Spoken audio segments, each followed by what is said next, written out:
जय हिंद फ्रेंड्स। आज हम कुछ बात करेंगे। वो एक ऐसी टॉपिक के ऊपर मुझे बात करनी है कि सबसे पहले तो ये जो वीडियो है वो आपके बच्चों के लिए बहुत अहम है। जो लोग एसएससी में है, मीन्स के 10th में है, 10th के एग्ज़ाम देने वाले हैं, और मुझे लगता है तब तक जनवरी, फरवरी और मार्च 3 महीना बाकी रह गए हैं।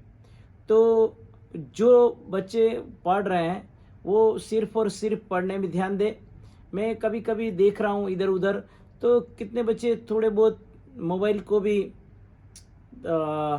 अपना लेते हैं और कुछ गेम्स वगैरह खेल लेते हैं। ठीक है, वो समझ में आता है, लेकिन देखो ये जो साल है वो आपके लिए बहुत ही अहम है। वो आपका भविष्य तय करने वाला है।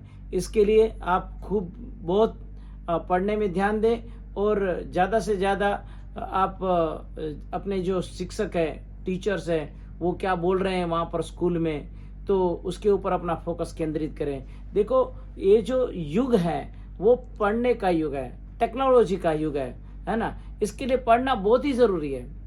जब तक आप अपना एजुकेशन पूरा नहीं करोगे तब तक बहुत कुछ आधा अधूरा है।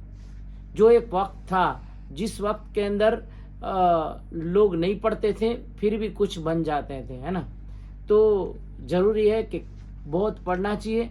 और आपका जो ये मूल्य, जो ये 10th का जो एग्ज़ाम है उसके अंदर फोकस करके आप ज़्यादा से ज़्यादा उस चीज़ के ऊपर ध्यान दें। अपने पाठ्य पुस्तक, अपने बुक्स, अपना जो भी है, जो सब्जेक्ट आपको समझ में नहीं आ रहा है वो अपने टीचर्स को पूछें, अपने पेरेंट्स के साथ भी बात शेयर करें, है ना।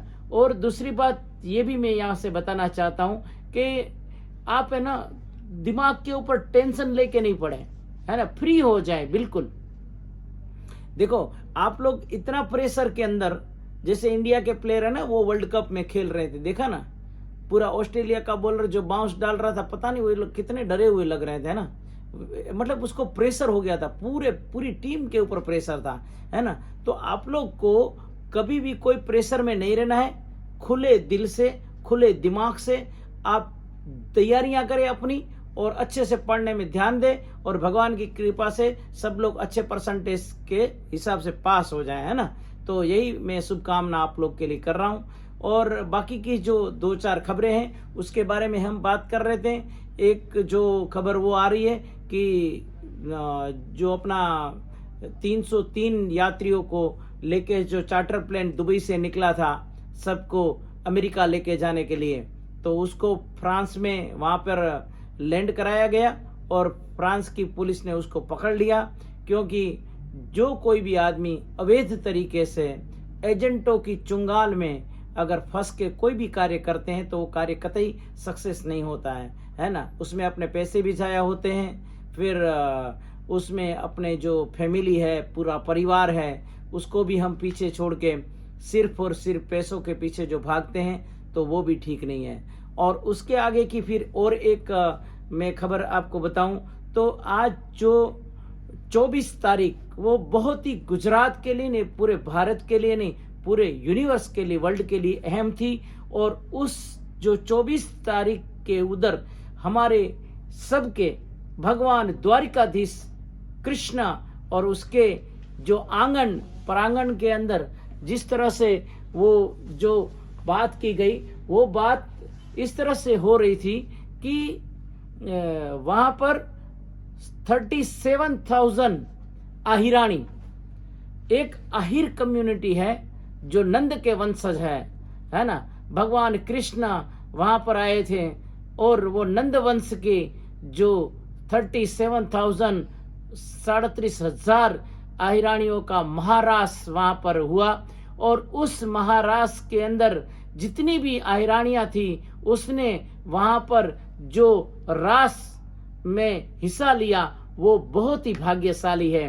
और वो महारास जो हमको देखने मिला तो हम भी बहुत भाग्यशाली है। क्योंकि इस जो आहिर की जो संस्कृति, आहिर का जो वहाँ का कृष्ण प्रत्ये प्रेम, और वो कृष्ण के अंदर जो गोपियां अब उसके प्रेम के अंदर मग्न होके जिस तरह से उसने रास लिया, तो एक इतिहास हो गया। और उसमें भी सुबह जो ब्रह्म मुहूर्त के अंदर वो सब 37,000 अहिरानियां ग्राउंड के अंदर पहुंची थी और वहीं पर सबसे पहले ब्रह्मा कुमारी दीदी के आख्यान से शुरुआत की गई और इस तरह से वहां पर सब कलाकार लोग भी आए थे, जैसे माया भाई आहिर और ऐसे बहुत सारे कलाकार भी आए और सुबह 8 बजे से वो शुरुआत हुई और 10:30 बजे तक यानी 1.5 घंटे तक ये रास पूरा महाराष्ट्र चला। और उस महाराष्ट्र में सब बाहर विदेश से लोग भी आए थे और सब लाइव भी देख रहे थे।